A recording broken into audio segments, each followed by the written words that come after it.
in 2027.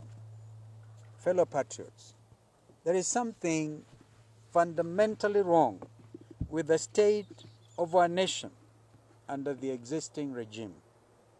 Scandal after scandal and attempts to sell off Kenya's crucial infrastructure on the cheap are the modus operandi of this disgraced regime. This is the reason why Kenyans from all corners of our country simply have hashtag one term as their #1 agenda. Shall I repeat one term? One term. One term. One term. One term. One term. Education, for example, is in shambles from primary through to the university. Pupils are being sent home for lack of school fees because of this government's perpetual failure to release capitation funds to schools on time. In the case of the universities, students have received SMSs indicating that their accounts have been credited, only to be turned down on the date of admission. This false information is cruel on Kenyan families, but is the unfortunate methodology of the Ruto regime. This must come to an end.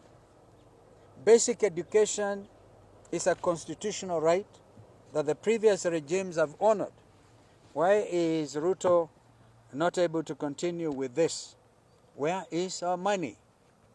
Capitation must be released today, not tomorrow.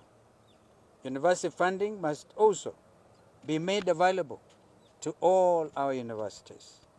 Mr. Ruto, please stop playing with Kenya's future. Ladies and gentlemen, less than a year since its controversial formation, the Social Health Authority, SHA, continues to frighten in its sheer propensity and appetite for fraud. The 10.6 billion shillings was embezzled to non-existent hospitals and fake patient files, while legitimate hospitals, many of which were founded by missionaries and faith-based groups years before our independence, were forced to close due to unpaid genuine claims. This is inexplicable. To compound the already unexplainable, a non-competitive contract worth 104.8 billion shillings was illegally awarded to a consortium of a dubious nature